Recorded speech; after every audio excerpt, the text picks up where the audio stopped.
Everything clear. What do you drink in the morning? Water, smoothie sometimes. Smoothie.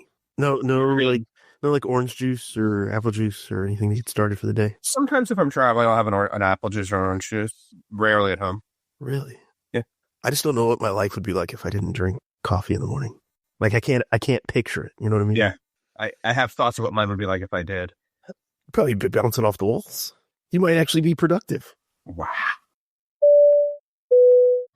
You're listening to Dots, Lines, and Destinations, a travel podcast with hosts Stephen Seagraves, Fosma Moon, and Seth Miller. Hello and welcome to episode 578 of Dots, Lines, and Destinations. I'm Stephen Seagraves, joined today by Mr. Seth Miller. Howdy. How you doing, sir? The slummiest landlord of this side of the Mississippi.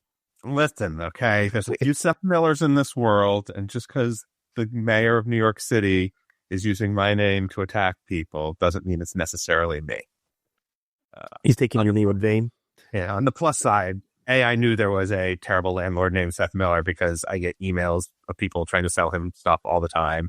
And two, it has had people coming out of the woodwork to say hello again who I haven't talked to in a long time. So that's been fun. That's funny. Do you ever like reply to the emails of people selling him things? Frequently telling them that I'm not a slumlord and whoever they bought their email list from robbed them and they should get their money back. Oh man, good times. The good news is usually they stop emailing me. Oh, that's nice. It just doesn't keep going. I mean, that means someone's monitoring it. That's good. Yeah. So, all right, we got a bunch of news. Cathay has said that they're expecting the 777X in 2027, and that they expect to get 7 of them, I believe, right off the bat. Well, in the first year. Okay. Which in a lot of ways makes sense, right? If the certification happens, like Boeing has been sort of slow roll building, but has been building them and fitting them and getting them ready to go. So, yeah, on the off chance that they do it or when they get certified, have some optimism here. When they get certified, the deliveries will start to happen pretty quickly. But who's supposed to be the launch customer? Is it supposed to be Emirates or is it going to be Lufthansa? Yeah, sure. One of those two. They had been, I think, if I remember correctly, it was originally Emirates and then became Lufthansa. Is that right? Yeah, that's what I thought. Because Emirates was like, whatever, guys, you can't sort your stuff out. Let us know when you're actually ready, and we'll then start planning around it. Yeah, and I don't know that either of them. I think I vaguely recall Emirates also saying that they thought 27 was feasible still. So yeah, we'll see. It's I guess a vague bit of optimism. The thing that's interesting about Cathay is they've struggled post-COVID to grow and to sort of figure out where they fit. Yeah. I feel like, though, relatively speaking, they've stabilized in their, figuring out who they're going to be and when they grow up and whatnot, and what role they're going to fill. I think it's less U.S. service, less North America, but they have stabilized a bit and are, financially doing better than they were a year or two ago. So yeah. The 777X is a lot of plane for an airline that has gotten rid of a lot of 777Ws. Yeah. So it'll be interesting to see. Maybe they only end up taking 7 or. Well, I mean, that's just the number for the first year. I think their planning is the full order. But yeah, I mean, that's kind of where I'm going. Is like that's a lot of planes if you're going to keep taking 777Xs. And I mean, I get it. You probably need the capacity to places like London and Sydney and things like that. But it's just a lot of plane. Yeah. So, Indigo, the CEO has called it quits. The CEO is no longer there. Whether he quit or not is, this is Peter Elbers. He was KLM CEO? Is that right? So. Yeah, I think so. He moved there a couple of years ago. Was going to sort of modernize and westernize and professionalize and make Indigo, the leading airline outside India, not just the leading airline within India. And honestly, things were kind of going okay. They had started growing. They got their wide body order. They were still growing domestically. They had the wet leases from Norse that they'd started running some of their service into Europe. And then there was that whole staffing meltdown late last year because did not appropriately plan for new rules about pilot crew rest requirements. Yeah. And that was very, very bad. And now he's gone. Is your take that he's pushed out? Yes. 100%. Do we know anyone who's coming in? Have they assigned an interim CEO? That's a good question. If they did, I didn't see it. But here we go. Managing director, Rahul Bhatia will assume the interim steps. Okay. Indigo was actually kind of growing under Elbers. Yeah, Indigo's been growing sort of nonstop. They've been a meteoric rise. Yeah.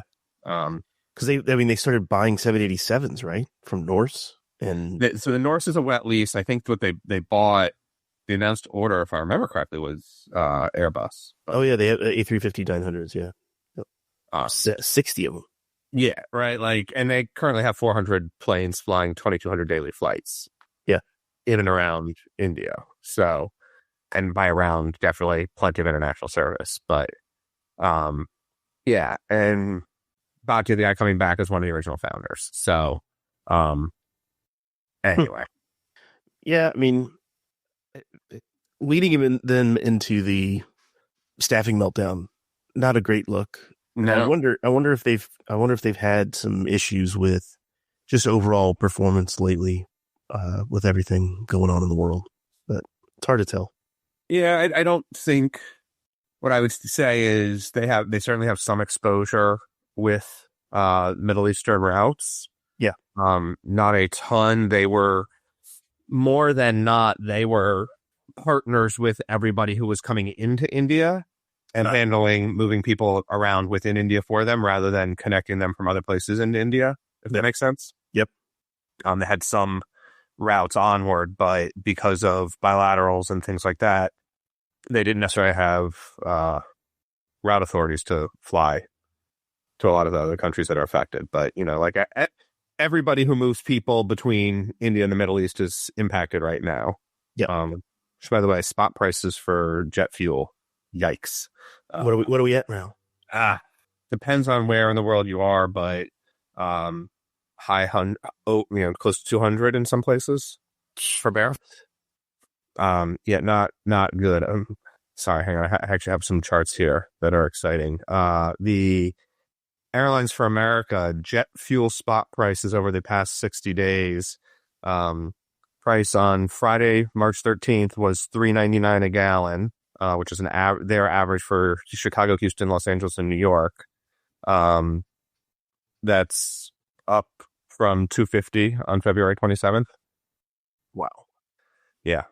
IATA shows a similar spike, but doesn't have the weekend. Their stuff is a week behind still, but that's a 50% increase in price, basically. 60%, but yeah. Sweet, right? That's great. Yeah, good luck buying a summer trip this year. I've given up. Yeah, we can talk about that. Like, have you seen fares rise significantly since this started? I haven't, because I don't look at fares regularly. Because when I need to go somewhere, I forget what it costs and I do it, or I don't. But I haven't had anything really that I've been thinking about planning to do. But from what I can tell, there's zero indication that there's any reasonable recovery in the fuel prices. I think one of the interesting things, and maybe you mentioned this when we were talking about it last week or before or something, but unless things start moving relatively soon, you start running into problems of there's nowhere to put stuff anymore. Yeah. There's so much storage. Yeah. And the refineries and at the, ports and the warehousing and whatnot, it becomes a problem. Yeah. You're going to stop pumping oil out of the ground. Yeah. Ideally you slow down rather than stop, because stopping and starting is way harder than slowing and speeding. Yes. So this is stopping is very risky. It's stopping is weeks long efforts if you need to restart. So I mean, it's probably shorter than that now, but that's what it was when I was doing that kind of stuff. So I don't know. I worry that and I think why people should be concerned is that this affects not just Americans. Like, this isn't just an American problem. Like, this is going to impact everybody, because at some level people get their oil from the Middle East, whether that's because they buy the raw good or because they buy the finished product at some point. Yeah. So having it cut off and having delays, and you're talking about lags of weeks, like there's things, we talked about COVID when it was like cutting off supply chain type stuff or logistics issues. Like, those were weeks of logistics issues. And then you finally caught up. Or when the ship got caught in the Suez Canal, how long did it take to recover from that? Yeah. Speaking of, the Houthis say that they're going to close the strait at the south end of the Red Sea. So the Suez might become harder to transit also. Anyway, where were we? So let's talk about Delta and Manila. Yes. This was interesting. So we talked last week about Philippine Airlines applying to serve O'Hare. Yep. Or the week before we talked about it. And it was sort of a throwaway mention. But getting access to operate at Manila has been a pain in the ass for U.S. Airlines for many, many years now. And you may recall United wanted it and was fighting for several years, pushing to get their access, and eventually finally got what they wanted and stopped objecting to Philippine Airlines being able to fly to the United States. And that's when the Philippine Airlines started adding nonstops to the United States, and United got its double daily from San Francisco, and everybody was happy. That is basically happening again, but this time it's Delta who wants to operate starting from summer 2027 with an A330neo. Do you think they're using the Philippine Airlines Chicago service as leverage? They are. They have filed a brief in the route authority docket with the United States Department of Transportation saying, we don't oppose this, but we want to make sure that we have equal access to the market that they do. And so you shouldn't rule on their request until they've ruled on our request to have access, which is basically echoes what United did, a decade ago. Yeah. And I mean, they're talking about summer 2027. That's probably because that's the only obtainable time for the flight. Like, they know they're not going to get it by this summer. And do they have the aircraft ready and all those other things, right? They're still waiting on planes to arrive. Delta's still taking new planes too. Yeah. So it's an interesting one. They want to do it on a 330 Neo 900. Yeah. 900. And it's a long route. I'm surprised that Delta's pushing LA more now. I mean, as opposed to Seattle, your favorite? Yeah. I mean, we all know my thoughts on Seattle. But I think LA, it's interesting because didn't United post that? They posted that infographic about hubs and locations around the United States where they're the dominant carrier. And, 10, 12 years ago, they weren't the dominant carrier in a lot of these markets. And now they are. Houston, Chicago, the Bay Area. But LA, Delta's still number one or number two, one of the two. And Delta or LA is very much a market where one holds a plurality, not a majority of the operations, right? Like, yep. Delta operates 80% of the seats out of Atlanta. American operates 90% of the seats out of DFW or Charlotte. And I think LA, it's like 26%, 25%, 28%, something like that is probably the biggest anyone gets. I haven't actually run the numbers lately. I can try and pull them up, but no one is doing huge numbers in LAX, and maybe it's a good thing. I actually think it's a good thing, right? That's what I was going to go. I wanted to go down this road because I feel like I've had some discussions with friends and stuff, and they're like, well, the super hubs. And I'm like, I think the super hubs are actually a problem. Like, I think, one, from an operation standpoint, anything goes wrong, it entirely screws up that airline for a day or a week or whatever. But two, you've consolidated all of this control over an airport where people are basically forced to fly the airline if they're based there, if that's their home base. Yeah. I feel like LA, you have a lot of options to fly other airlines. Yeah, Delta for the current month, March 2026, Delta's operating 9,100 flights and 1.4 million seats out of 42,000 and 7.3 million. So just under 25% of the seats, 22% of the seats, or excuse me, flights, and or to a maybe 20% of the seats. Hmm. So yeah, and they're the biggest ones. So it really is a market where United is right behind them at 8,100, American at 7,800, Southwest 4,300, Alaska 3,200, Frontier and JetBlue at 1,000 each. Yeah. It's hard to believe JetBlue has that many flights there since it's just the transcons. But anyway. Yeah. But yeah, like there's a lot of competition. I think it is good for passengers because fares stay lower. There's opportunities. Arguably, it's more expensive for the airlines to operate there. Mm-hmm. Which why right? They like super hubs because you get economy of scale and control. But as a consumer, you're stuck with these guys' control. But what's the balance though? Like we don't want to go back necessarily to regulated airlines, but why not? Well, then the government controls the price. The government controls the price, and I don't know that I love that. Yes. Is your question there, like, should we have a cap on how much any one airline can control at an airport? Yeah, potentially, or something of that nature. But then I look at Europe, and it's the same thing there. Like, but a lot of that's country based. It's not even necessarily carrier based. It's big. KLM is the Dutch airline. That's why that Amsterdam is their hub. Yeah. And same with Frankfurt, and you could say Munich or whatever. Yeah. Yeah, I mean, right, like Munich is definitely, all Lufthansa all the time, but it's not, I'm looking it up here. Lufthansa is 50% of the flights and 50% of the seats at Munich, but it's, only 50%. Yeah, compared to 80. Compared to 80, it's for a super hub. And there's KLM that much at Amsterdam. 21,000 flights out of 37,000. So even still not 80%. Yeah. So it's a conundrum. I feel like going down the super hub route. I mean, I just looked at DFW the other day. They had a thunderstorm roll through there, and I was supposed to be flying through there, and they basically delayed everything by 2.5 hours. Yeah. And so if you're connecting, good luck, Chuck. And are you still?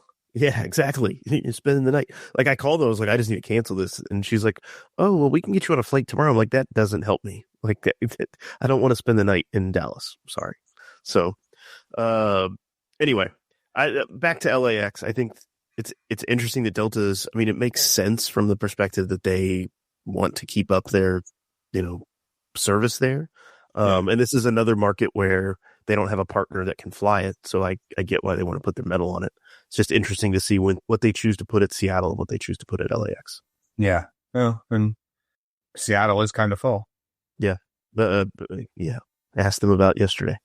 YTZ, Billy Bishop. Two real interesting things happening there. Pre-clearance, U.S. pre-clearance opened, even though ostensibly the government of DHS is shut down right now. Opened the new pre-clearance facility at Billy Bishop. So that enables access for a lot more U.S. airports to be served from there more easily. Notably LaGuardia and DCA, but others as well. Yeah.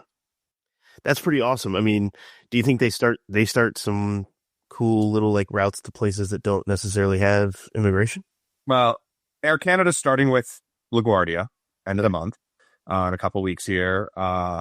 Porter is moving its midway service to O'Hare, which will align with American Airlines for connections, which they have their weird little partnership going on now, and some other things. Air Canada is adding a few other airports as well. I forget how it plays out through the rest of the year, but they're going to move some stuff around there. The real question is, what does transborder business traffic look like? And right now, that is still a very strained market. Yeah.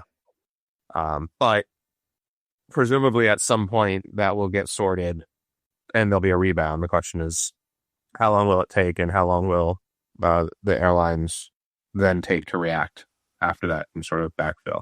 Yeah. What's the other interesting thing that happened? The provincial government of Ontario seems to be taking over the airport from the city.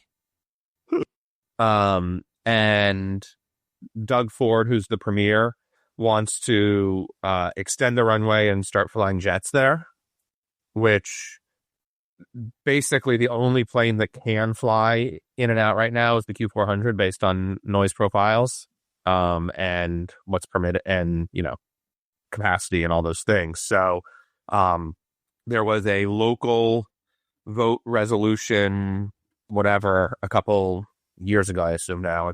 I remember it happening, but can't tell you exactly when, where they said, hey, we should let jets fly here. They're super quiet. The new ones are quiet. You won't know the difference. And the locals voted no. And Ford thinks it's going to be good for business. And so he wants to boost capacity there. And I think my favorite comment I saw about this, and I'm a little bummed Foss isn't here because I would love to hear his LaGuardia rant again. Maybe give it a go, is that we were taking this airport we love and making it better by turning it into the airport we hate. I mean, they hate it because of noise. They don't hate it because it's going to have more people at it. That's the thing. Well, no, I'm saying, this is my point about Foz and LaGuardia. He hates it because it got bigger and cleaned up, but it's not convenient anymore. And so if you take Billy Bishop and make it bigger and have, more capacity and bigger terminal and all these other things, do you lose it, but it's no longer super quick and easy to get through and get over, across the tunnel or the little ferry and whatever. Do you lose that convenience? Also, at this point, does adding a few more regional flights or regional jets services rather than the props really do great things for Toronto's business market? I mean, I think the hard thing to predict is, again, when does the U.S. market come back? Yeah. Because I feel like being able to do something because I'm guessing it's a 220 that you'd probably put in there, right? Because of or an E90 or an E190, yeah. The E2 family, excuse me, not the E1s. Yeah. Which you could do the West Coast of the United States into Billy Bishop. Well, that would depend on runway length for max loading. Yeah, true. But I think the airlines would take if the market proved strong enough, I think they would take that hit just to make it work. They would fly out with empty seats if they needed to. I don't know. I get what you're saying about convenience over, here we have this cute little airport. But the other stat I'll throw at you, and this will probably change with preference a little bit, but this month they are out of Billy Bishop, and this is round trip service. So, cut them numbers in half, I guess, but 2,300 flights to Canada and 650 flights to the United States. So domestic is still 75% of the market. Yeah. And so I keep saying the business transborder stuff, but that matters more for pre-clearance. But if maybe there really is that sort of domestic business model or it's leisure traffic. I mean, Porter does a decent job grabbing both. Yeah. And Air Canada does fly its business triangle, right? They have their Ottawa, Montreal, Billy Bishop service already. So, I mean, I think about this as this is an even more convenient London City. Yes. London City is convenient, but it's not convenient to central London. It's convenient to East London and Banking. Yeah. This is convenient to central Toronto, downtown central Toronto. Yeah. So I could see from a domestic perspective, even putting E2s on this service within Canada get just to grab some more of that traffic.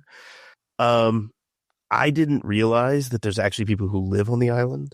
I'm guessing that's actually who opposes it more than people in downtown. I was led to believe it was the people a lot. It was also the people who own the condos on the waterfront in downtown. Yeah. But yeah, it's currently the runway is only 4,000 feet. That's mighty short. Yeah, true. But you could do decent amount of stuff out of there with a jet, even partially loaded, I think. I don't know, man. Who else? Where else is there a 4,000-foot runway that we could compare? I don't know of anyone that's short. Yeah, let's see. Because London City's like 6,000 feet, I think. Yeah, and with the super steep approach, even. So anyway, No, it's 5,000. It's 5,000 feet. Is it 4,900 feet? Okay, I'm looking at old data, I guess. No, I'm talking about London City. It's 4,900 feet. So it's 100. That's 1,000 more feet than Billy Bishop, but yeah, it's limited to the 220, the E195 E2s, and the 318 if you have them, and you don't need the steep approach. So I don't know. You could do some cool things. Anyway, it's interesting. I like it. The E2 can run on a 1,200 meter runway, so it would fit. Yeah.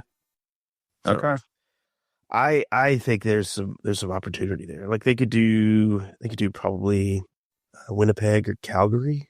Oh yeah, I mean, a lot of options if given it'll run there. That's impressive. International service even they could do. Well, transporter. Yeah. But then on top of that, Air Canada has also announced that they're starting more landline service. Did you see this? Yeah, they got like 3 more airports. Is it Niagara and Sarnia, and there was one other. Muskoka. Sure. I'm glad you said that, not me. Oh, Kingston, which I think is one they already had, right? Yeah, I mean, the full 7 from this summer will be Hamilton, Kingston, Kitchener-Waterloo, Muskoka, Niagara, and Sarnia. Yeah. Niagara is interesting. It's going to be at the airport, maybe? I mean, at the hotel. Really? Sorry. In Niagara Falls, landline services will continue beyond Niagara District Airport with pickup and drop-off from the Niagara Falls Marriott on the Falls, located adjacent to the falls. You can actually book a ticket on Air Canada straight to Niagara Falls. That's fascinating. I like that a lot. And so this is going to be bus service. And do we know how? I mean, it sounds like it's not going to be secure, or some of them will be secure. Like the Niagara one can't be, right? Via the air, it still will go via the airports, and there is an airport there, so they can. Okay. The hotel part one. This is actually really nice, though. If you live in one of those neighborhoods or those towns, Niagara, Sarnia, or Muskoka, the 3 new ones, they will let you just and you have a flight tour from Pearson. You can just call in by April 30th, and they'll tack on a bus segment for you for free. Get people interested. That's nice. Yeah, I think that's really smart. That is really smart. I think it's cool. I mean, Sarnia, for those who don't know, there's a big refining facility in Sarnia. It's a former Dow Chemical, or it still is a Dow Chemical location. So there was, at a time, a long time ago, there were a ton of people who would fly into either Toronto or Detroit. And if you flew to Detroit, you had to cross the border, and it was kind of a pain. Yeah. But a lot of people preferred Toronto because they could clear the border at the airport and everything. So that's a big deal, because being able to take the bus and not having to go cross the border yourself is really nice. Interesting. The Sarnia one, that bus will operate via the Kitchener-Waterloo line. So basically 2 of the 12 daily round trips will go via that airport and then hop to the next one. Oh, that's interesting. Yeah. I'm guessing they're not selling the Sarnia to Kitchener segment as standalone traffic. I mean, we can check.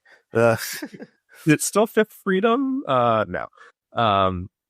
Local travel service rights on a bus. On a bus. Yeah. Super, super cool. I mean, I will say what's most impressive to me about this is, like, American Airlines is doing its thing with these out of Philly. United sort of was doing it and scaled back, but Air Canada seems to be very successful for them. Obviously, they don't have any data on like numbers and dollars, but they really are growing, and it really is expanding to a significant network. I mean, I think maybe it's one of the complaints for them is like, look, I live in, Mississauga or whatever. Yeah. I can't, for me to get to the airport, it takes however long. Mississauga would be the wrong answer there. Sorry. I'm guessing people from Sarnia, or, I don't want to sit in the traffic. Right. And I think I don't want to do the driving in the traffic. Right. And this is like, we talked about this a little bit also when we were talking about like Cardiff getting its transatlantic flight, and could, some of these other random routes get the Bristol transatlantic, and I think, was it Birmingham we talked about? They were trying to subsidize someone.